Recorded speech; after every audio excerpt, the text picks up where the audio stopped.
Hello everyone, state genius में आप सभी का स्वागत है। तो आज के क्लास में हम स्वाध्याय 2.3 નો ક્વેશ્ચન નંબર 3 શીખવાના છીએ। આ તમારો ક્વેશ્ચન નંબર 3 છે સ્વાધ્યાય 2.3 માં।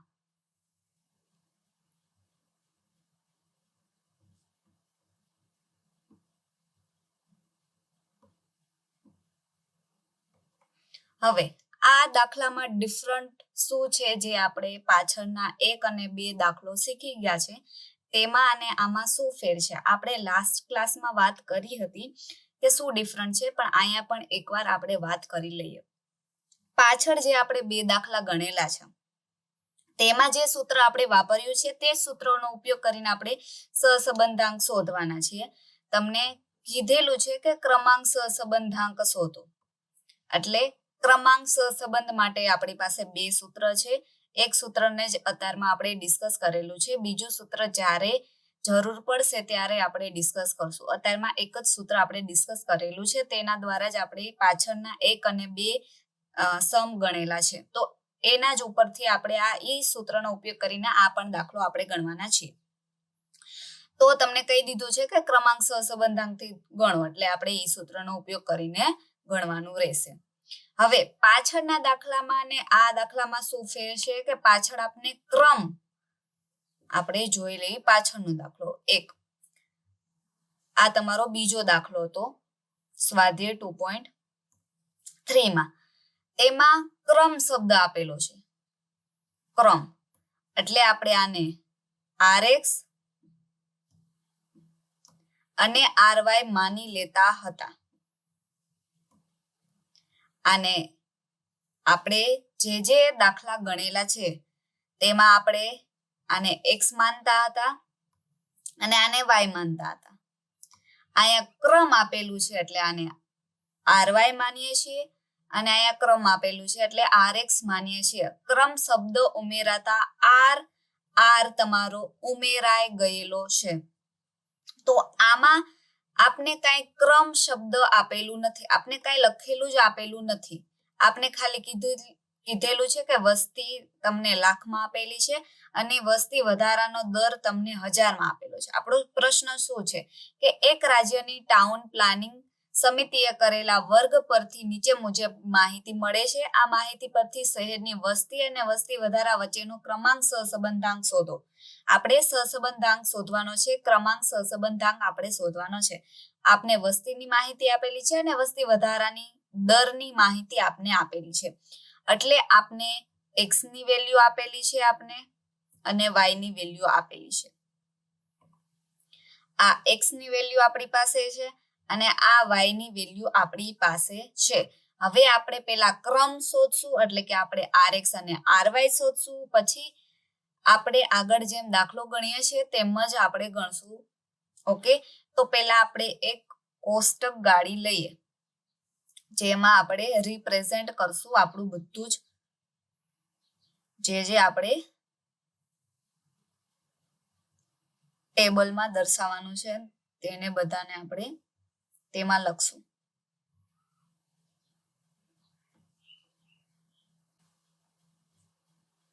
આ આપણું કોષ્ટક તૈયાર છે। તો પહેલા આપણે શહેર લખી લેવી,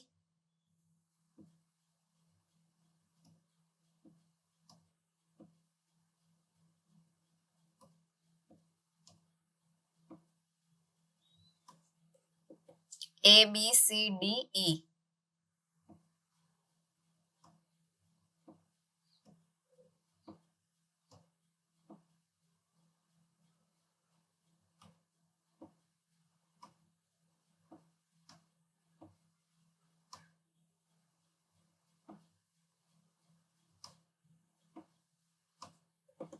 હવે x ની વેલ્યુ આપને આપેલી છે તે લખી લઈએ। 57, 45, 14,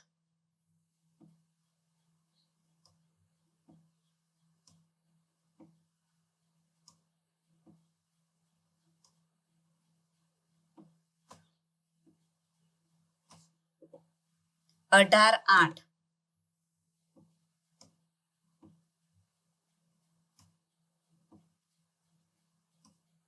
આપને y ની વેલ્યુ આપેલી છે 13, 20, 10.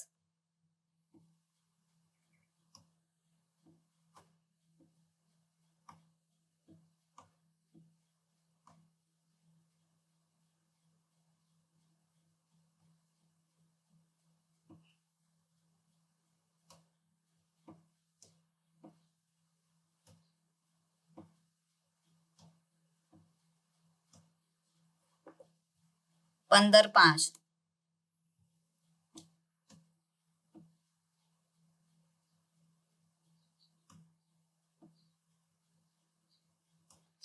આ આપને માહિતી આપેલી હતી. આ પ્રશ્નમાં આપણે આપેલી માહિતી હતી તેને આપણે કોષ્ટક દ્વારા દર્શાવેલી છે. આ મેં એક નવું કોષ્ટક ગાળ્યું છે કારણ કે આ બાજુ આપણે જગ્યા નથી અને એક હજી ખાનું ગાળવાની જરૂર હતી એટલે મેં એક નાનકું કોષ્ટક પાછું ગાળી લીધેલું છે. જેમ પાછળ કોષ્ટક હતું એવું જ છે. આપણે શહેર અહીંયા આપને શહેર આપેલા છે ABCDE તો આપણે લખેલા છે ABCDE. આપને x તરીકે આ બધી વેલ્યુ આપેલી છે. x તરીકે બધી આ વેલ્યુ લખેલી છે અને y તરીકે જે વેલ્યુ હતી તે આપણે કોષ્ટકમાં y તરીકેમાં ખાનામાં આપણે વેલ્યુ લખેલી છે. હવે શું કરવાનું છે? આપણે ક્રમ શોધવાના છે એટલે કે આપણે rx અને ry શોધવાના છે.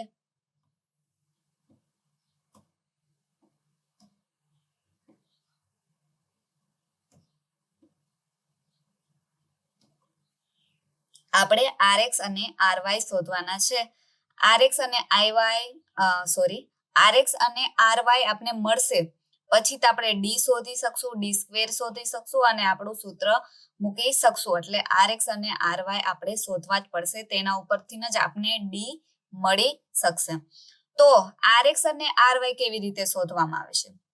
ધ્યાનથી અહીંયા બધા જોશે અને ફોકસથી જોશે.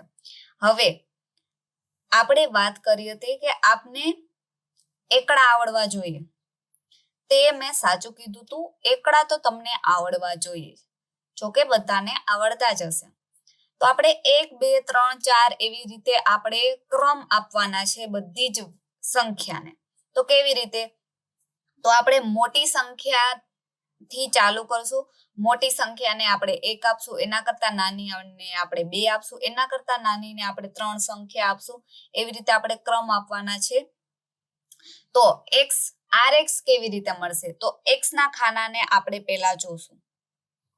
આપણે કોને જોશું? પહેલા x ના ખાનાને.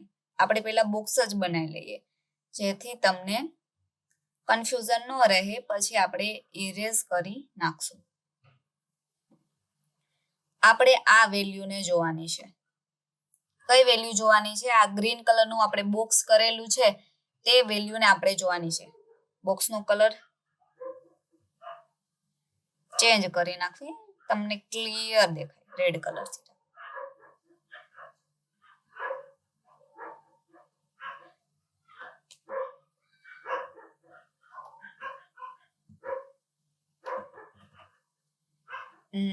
નહીં થાય રેડ કલર. 1 સેકન્ડ.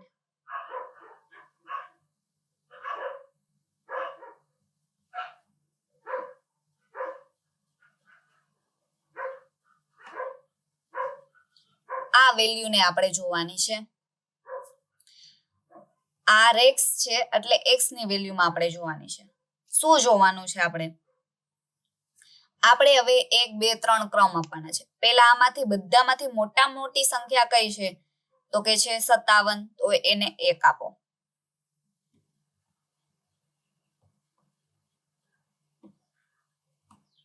સત્તાવન કરતા હવે 57 નો વારો આવી ગયો. આનો વારો કમ્પ્લીટ. હવે આ બધી સંખ્યા જોઈએ. હવે આમાંથી મોટા મોટી સંખ્યા કઈ છે? તો કે છે 45. તો એને 2 આપો. કારણ કે 1 નો વારો આવી ગયો, 1 પછી 2. હવે 45 નો પણ વારો આવી ગયો. હવે આ 3 માંથી મોટા મોટી સંખ્યા કઈ છે? તો કે 18. એને 3 આપો. ક્રમ આપવી છે આપણે. શું આપી છે? ક્રમ આપી છે. 1, 2, 3 લખાઈ ગયા. 18 પૂરા થઈ ગયા. હવે આ બે સંખ્યા આપણી પાસે વધી. એમાંથી મોટી કઈ છે? તો કે છે 14. તો એને 4. અને લાસ્ટ આપણી છે આ એટલે એને કે 5. આવી રીતે આપણે ક્રમ આપતા જવાના છે. એટલે જ આનું નામ ક્રમાંક સહસંબંધાંક રાખવામાં આવેલ છે, કારણ કે આપણે ક્રમ આપીને દાખલો ગણવાનો છે. તો આ x નું આખું કામ કમ્પ્લીટ થઈ ગયું. હવે આપણે ry નું જોશું. ry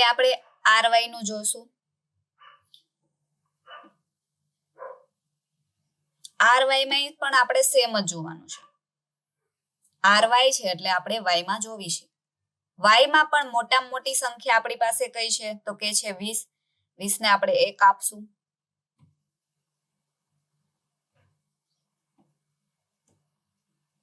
આ 20 નો વારો કમ્પ્લીટ. હવે કઈ મોટામાં મોટી સંખ્યા છે આપણી પાસે? 13 છે, 10 છે, 15 છે, 5 છે. તો એમાં મોટામાં મોટી સંખ્યા છે 15, તો એને 2 આપશું. હવે 15 નો વારો કમ્પ્લીટ. હવે વધી 3 સંખ્યા 13, 10 અને 5. તો તેમાં મોટા મોટી સંખ્યા કઈ છે? 13, તો તેને 3 આપશું. હવે 13 નો વારો પણ કમ્પ્લીટ. હવે વધી 10 અને 5. તો એમાં 10 મોટી છે તો એને 4 અને અહીંયા 5. ટોટલ આપણી 1, 2, 3, 4 અને 5 શહેરની માહિતી આપેલી છે. તો આપણે મોટા મોટો ક્રમ 5 આવેલો છે બેયમાં. આ આપણું rx અને ry મળી ગયેલું છે. હું પાછું રિપીટ કરતી નથી, કારણ કે આપણે બધા જ દાખલામાં આ જ પ્રોસેસ કરવાની છે. જેમ જેમ દાખલા ગણતા જશું તેમ તેમ તમને ઓટોમેટિક ખબર પડતી રહેશે. મોટી સંખ્યાને 1 આપવાની છે, પછી એના કરતા નાનીને 2, 3, 4, 5 એમ ચાલ્યું જવાનું છે. તો હવે ડાયરેક્ટ આપણે ડી શોધી લઈએ. તો ડી માટે શું હતું આપણું સૂત્ર? કે d = rx -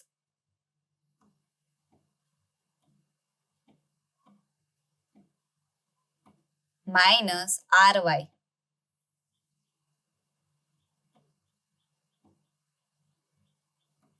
ડી આપને કેવી રીતે મળશે? rx અને ry ને બાદ કરીને આપને ડી મળશે. તો rx - ry એટલે કે 1 - 3 કરશો તો તમને શું આવશે? જવાબ -2. 2 - 1 કરશો એટલે 1. 4 - 4 કરશો એટલે કે 0.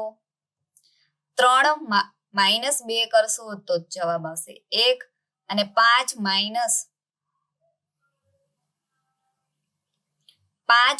5 કરશો એટલે તમારું આવશે 0. હવે આપણે શું કરવાનું છે? આપણે rx - ry કરીને આ બધી વેલ્યુ આપણી પાસે આવી ગઈ છે. તો હવે આપણે ચેક કરશું કે આપણે rx અને ry ના જે ક્રમ આપેલા છે તે આપણા સાચા છે કે નહીં. ક્યાંક આપણે મિસ્ટેક તો નથી કરી દીધી? તો તે શેના દ્વારા આપને ખબર પડશે? તો આપને ખબર જ છે કે આપણો ડી નો સરવાળો 0 થવો જોઈએ. તો આપણા ડી ના ખાનાનો સરવાળો એટલે કે સિગ્મા ડી નો આપણો સરવાળો 0 થવો જોઈએ. તો જોઈ લેવી. આપણી માઇનસની વેલ્યુ અને પ્લસની વેલ્યુ બંને સેમ હોવી જોઈએ, એટલે આપણો 0 જવાબ આવશે. તો અહીંયા માઇનસની તો એક જ વેલ્યુ દેખાય છે, બીજી તો કઈ દેખાતી નથી, તો -2. અને પ્લસની વેલ્યુ કેટલી દેખાય છે આપણી? 1 અને 2, તો એ પણ 2 છે. આ માઇનસમાં 2 છે, આ પ્લસમાં 2 છે, બંને સેમ જ છે. 2 2 ખાલી માઇનસ અને પ્લસનો જ ફેર છે.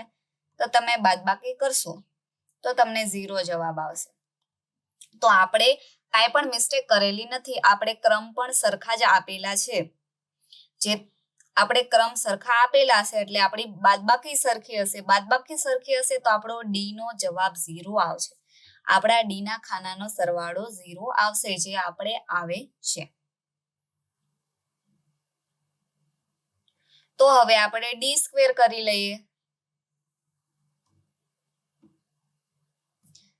-2 નો સ્ક્વેર કરશો એટલે જવાબ આવશે 4. 1 નો સ્ક્વેર કરશો એટલે કે 1. 0 નો સ્ક્વેર કરશો 0. 1 નો સ્ક્વેર કરશો 1 અને 0 નો સ્ક્વેર કરશો 0. તો આપણી આખા ડી સ્ક્વેર ની વેલ્યુ શું આવી છે સરવાળો કરીને sigma D square is equal two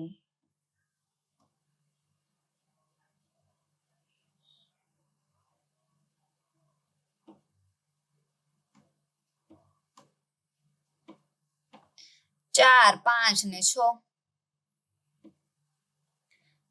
હવે આપણે સૂત્ર મૂકી દઈએ. અહીંથી આપણું કોષ્ટકનું જેટલું કામ હતું તે થઈ ગયું છે. હવે સૂત્ર મૂકીને આગળનો દાખલો કમ્પ્લીટ કરીએ. આપણે સહસંબંધાંક શોધીએ છીએ.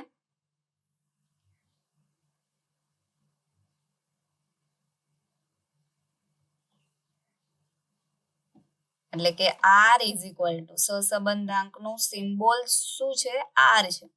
તો r ઇઝ ઇક્વલ ટુ ક્રમાંક સહસંબંધાંકનું આપણે સૂત્ર શું છે આપણું તો કે 1 માઇનસ 6 સિગ્મા ડી સ્ક્વેર ના છેદમાં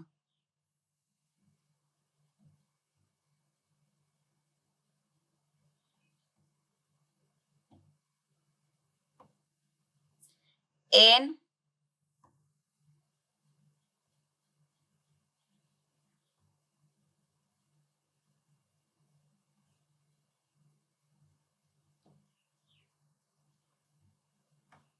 કૌંસમાં n સ્ક્વેર માઇનસ 1 આ આપણું સૂત્ર છે. જે પાછળ આપણે બે દાખલા ગણ્યા તે આ સૂત્રના મદદથી જ ગણેલા છે. હવે એકને એમને મૂકી દઈએ.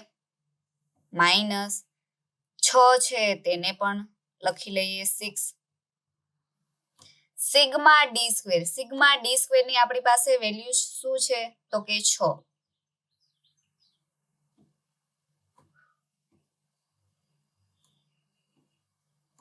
ના છેદમાં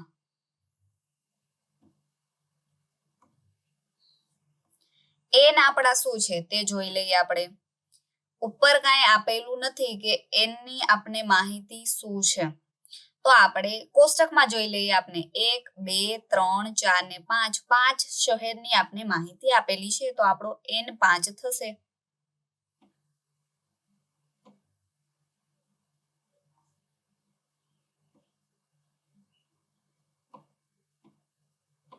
n સ્ક્વેર છે એટલે કે 5 નો સ્ક્વેર કરી લઈએ. માઇનસ 1 છે તો માઇનસ 1 કરી લઈએ.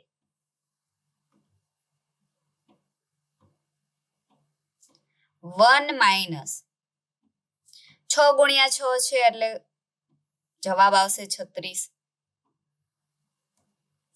ના છેદમાં 5 છે તેને એમનેમ રાખશું. પેલા આપણે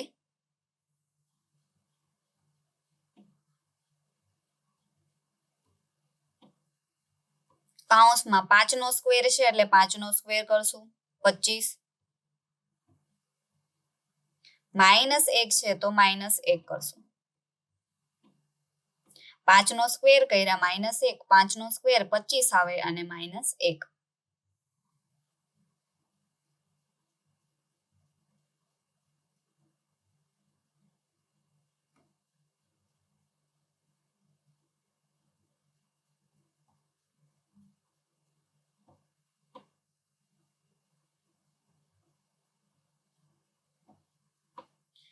એક માઇનસ 36 ના છેદમાં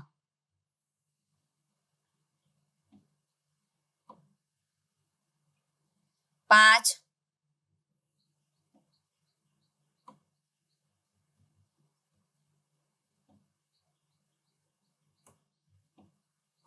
25 માઇનસ 1 છે તો જવાબ આવશે 24.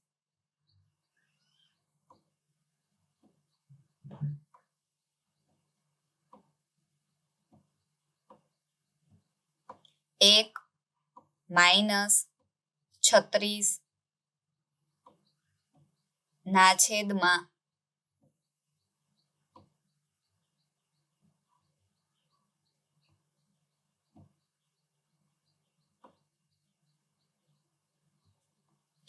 5 ગુણ્યા 24 કરશો તો જવાબ આવશે 120.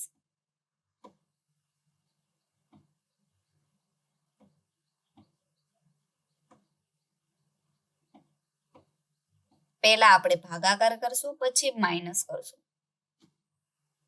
તો 36 ભાગ્યા 120 કરશો તો જવાબ આવશે 0.3.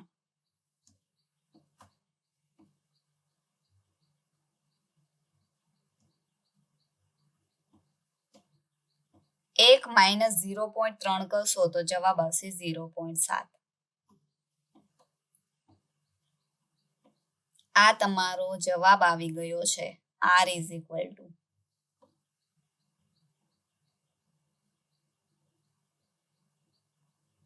0.7. સહસંબંધાંકનો તમારો જવાબ છે. R is equal to 0.7. આ તમારો ક્વેશ્ચન નંબર 3 નો જવાબ છે. હવે આગળની ક્લાસમાં આપણે નેક્સ્ટ દાખલાને ડિસ્કસ કરીશું. આમાં ખાલી નવીન એ છે કે આપણે ક્રમ આપીએ છીએ. એકવાર આપણે ચલો રિવાઇઝ કરી લઈએ ક્રમ કેવી રીતે આપવામાં આવે છે. આપણે x માં જે ક્રમ આપવાના છે, આપણે rx જોતા છે તો આપણે x ની જેટલી વેલ્યુ છે તેમાં ક્રમ આપવાના છે. તો મોટી સંખ્યાને આપણે 1 ક્રમ આપશું, પછી એના કરતા નાનીને 2, એના કરતા નાનીને 3, એવી રીતે આપણે ક્રમ આપવાના છે.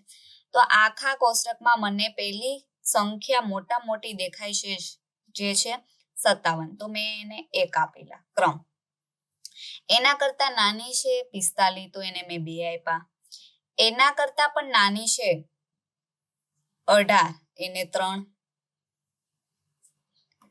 એના કરતા નાનીને 4 અને લાસ્ટમાં એક જ વધી છે એને 5. આવી રીતે ક્રમ આપવાના છે. હવે આમાં આપણે ry જોતો છે તો y ની ખાનામાં આપણે જે સંખ્યા છે તેને પણ ક્રમ આપશું. તો મોટી સંખ્યા છે 15, એને 1, સોરી 20 છે નહીં, 20 છે એને 1, પછી છે 15, એને 2, પછી છે 13, એને 3, 10 ને 4 અને 5 ને જે લાસ્ટ સંખ્યા આપણી છે તેને 5. આ આપણે ક્રમ આપેલા છે. સિમ્પલ છે. આપણે જેમ દાખલા ગણશું, જેમ પ્રેક્ટિસ કરશું એટલે ક્રમ આપતા આપને આસાનીથી આવડી જશે અને સહેલું છે, કઈ અઘરું છે નહીં. પછી આપણે rx મળી ગયા, ry મળી ગયા, d આપણે rx - ry કરશું અને d² કરશું. કોષ્ટકનું કામ કમ્પ્લીટ થાય છે. પછી સૂત્ર મૂકીને વેલ્યુ જ મૂકવાની છે અને ગણતરી કરીને r નો જવાબ લાવવાનો છે. આ તમારો આખો ક્વેશ્ચન. આમાં ખાલી ક્રમ આપણે આપતા શીખેલા છીએ અને દાખલો કેવી રીતે આગળ ગણવો તે આપણે શીખ્યા. હવે નેક્સ્ટ ક્લાસમાં મળશું. Okay, by.